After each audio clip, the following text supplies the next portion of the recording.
Hello दोस्तों, नमस्कार। Green Hindi कहानियां में आपका बहुत बहुत स्वागत है। दोस्तों, अगर कहानी पसंद आए तो कृपया चैनल को जरूर सब्सक्राइब करें और वीडियो को लाइक करें। तो दोस्तों चलिए शुरू करते हैं।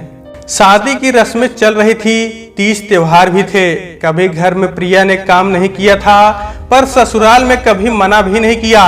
सासू माँ से पूछ पूछ कर करती, थक जाती पर उफ नहीं करती। कभी रो लेती अकेली की, क्यों बनाया लड़की को दूसरे का घर संभालना होता है। पूरी जिम्मेदारी सासू माँ ने प्रिया पर डाल दी थी घर के काम की। कभी बता देती कि थक गई हूँ तो सास कह देती कि पहले काम खत्म कर लो फिर आराम करना। हम तुम्हारे उम्र में संयुक्त बड़े परिवार के साथ काम करते थे, कभी नहीं थके। प्रिया कहती काम हो गया मम्मी जी, आराम कर लूं, तो कहती आराम कर, बस आधा घंटा ही सोना, बहुत काम होता है घर का। आदत बिगड़ जाती है सोने से, रोज नींद आएगी नहीं तो। प्रिया को मायके के घर मम्मी की याद आती, वो होती तो मना करती थी कि माँ आज थक गई हूँ, नहीं हो रहा काम।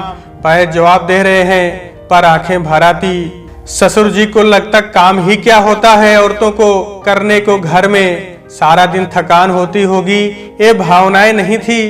कभी मायके नंद भी रहती तो वो कुछ काम नहीं करती। उसे बहुत लाड से पाला था, उसे कुछ नहीं कहा जाता। मीरा ननद उनके लिए बच्ची ही थी, वो मायके आती तो भी काम नहीं करती। उसे सासू माँ और ससुर जी ने आराम को नहीं कहा। सकारात्मक सोचा जाए तो शायद सासू माँ भी काम करते करते भूल गई कि हर औरत को आराम भी चाहिए, पर बेटी के लिए विचार अलग क्यों। या कभी सोचती ससुराल में सास ससुर को ये नहीं लगा कि मैं अभी अभी नई इस घर में आई हूँ, थोड़ा समय लगेगा जिम्मेदारी लेने में। अभी तो अपने घर चुलबुली लड़की थी और अब बहू बनी, कुछ समय तो लगेगा जब आदत होगी काम करने की। पर काम में लगी रहती।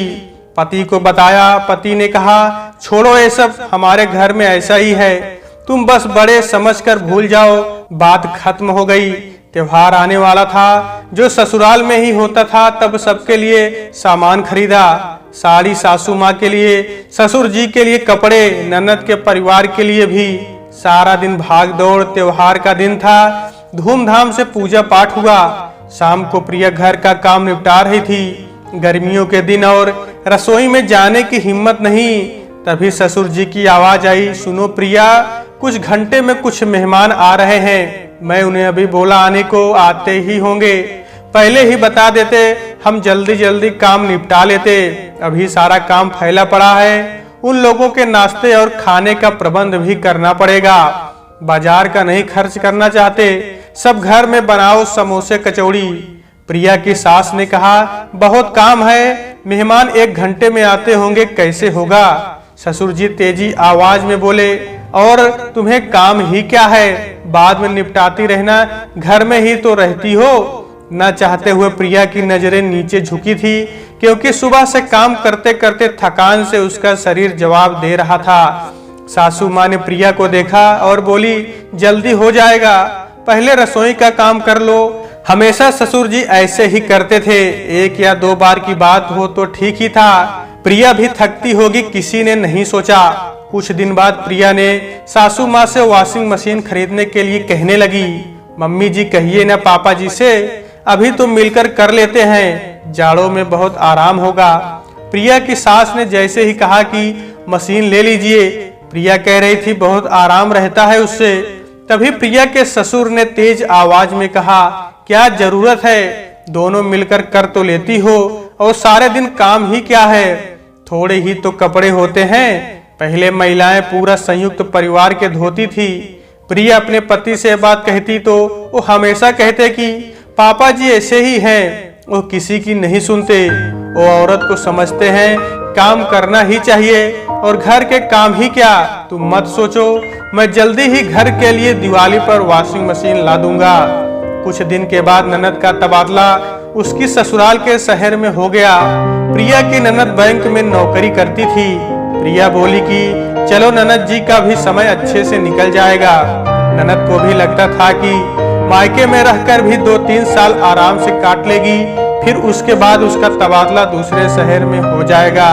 सास ससुर हमेशा मीरा पर तरस खाते कि मीरा सुबह चली जाती है, और शाम को 5 बजे घर आती है। पूरा दिन थक जाती है। ननद बिल्कुल भी घर में सहयोग नहीं करती थी काम में। मीरा कहती थी कि मैं सारा दिन थक जाती हूँ, अब काम करने की हिम्मत नहीं रहती, आदत छूट गई है घर का काम करने की। प्रिया के सास ससुर मीरा को काम नहीं करने देते।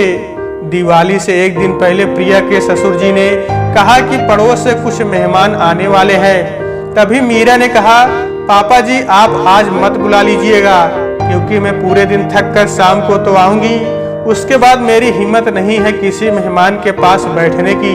ससुर जी ने एकदम से कहा, ठीक है बेटा, कल कह देता हूँ, कल आ जाएंगे, तू आराम कर, कल तेरी छुट्टी भी है। ये शब्द उनके कभी भी प्रिया और सासू माँ के लिए कभी नहीं निकले।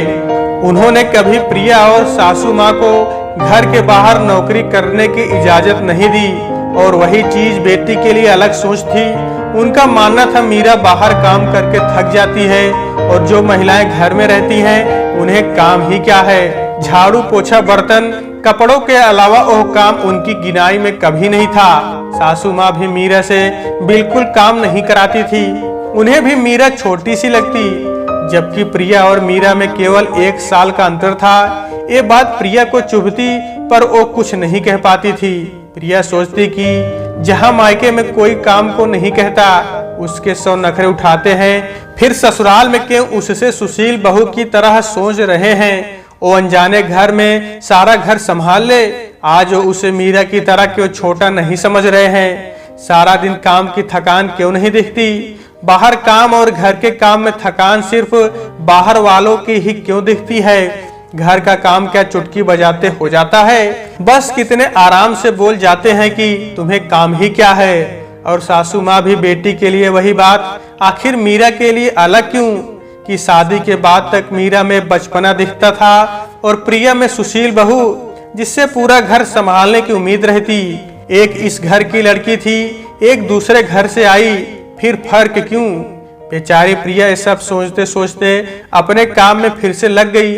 वो सोचने लगी, आखिर ऐसा दिन कब आएगा जब लोग बहू और बेटी में फर्क करना छोड़ देंगे। तो दोस्तों, आज की वीडियो में बस इतना ही।